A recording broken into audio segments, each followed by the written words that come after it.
As the host agency for both the region's Small Business Development Center and the Ag and Food Systems Sector Alliance, both of which you'll hear about, we recognize the incredible importance and the really ever-expanding significance of agriculture to our region's health and prosperity. So this cuts across so many different aspects of our mission at the Council of Governments to build stronger communities through workforce and economic development. And I just have to remark about how beautifully our region collaborates. We don't let anything stand in the way in our drive to make the highest and best use of each organization, each funding possibility, and all of our strengths combined into meaningful collaboration. So that's what this Ag Business Services Partnership is all about. It's about purposefully melding together different efforts that could stand alone, but instead are much more powerful, more purposeful, and more impactful when they're woven together into a collaborative effort.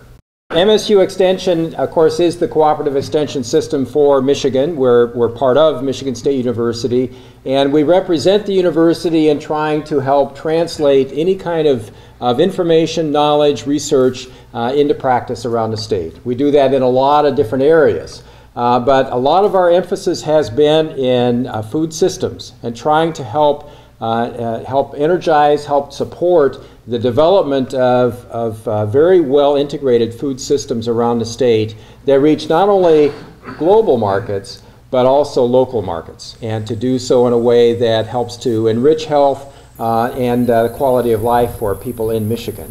So our part of this trifecta, this triumvirate, is really represented here by Wendy Wieland as an innovation counselor who is an extension educator, has been working as an innovation counselor with us for some time, but in partnership with the Northern Lakes Economic Alliance. And we're really reassigning her to be fully engaged in the work of this Ag and Food Sector Alliance around the Grand Traverse area.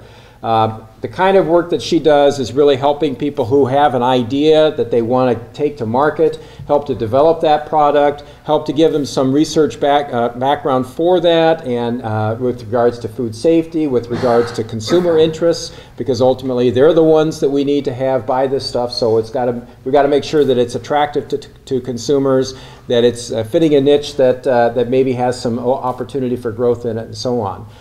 So she represents the Michigan State University Product Center as an innovation counselor. She represents MSU Extension at the same time, and really provides a front door, if you will, for entrepreneurs who could benefit from some of the expertise that we have on campus around food safety, around food packaging, or food marketing, and market research, and so on.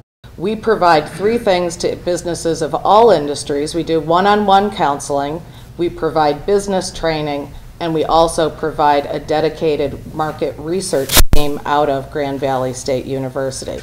So in this arrangement, what we are doing is we now have one dedicated business consultant who serves this region, who is devoted to agriculture or value added. So whereas we can provide the same business counseling and training and research that would be required by any manufacturer to be successful, any service-oriented company, agriculture does have a slightly different, I guess we'd call it a culture.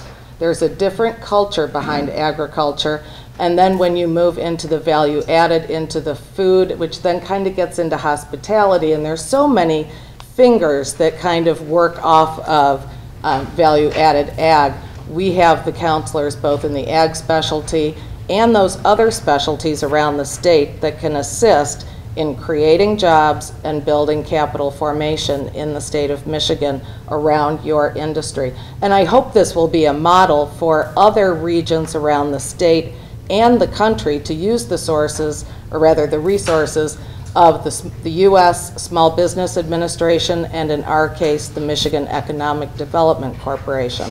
When I hear about producing food in such a way that it really becomes a distinct part or a sector of our regional economy, then equally important to the commerce is the education and training of those wanting to be gainfully employed in that sector. So from new farmers who are moving into farming as farmers retire, to mid-scale farmers ramping up to meet increased demand, to the skilled employees in this what we would call a very shortened food value chain, to extending our growing season through passive solar green housing technology, to those recruited for our expanding processing industries, and those who prepare food in our resorts, schools, and hospitals. Education, training, and business support is a key pillar of our food economy.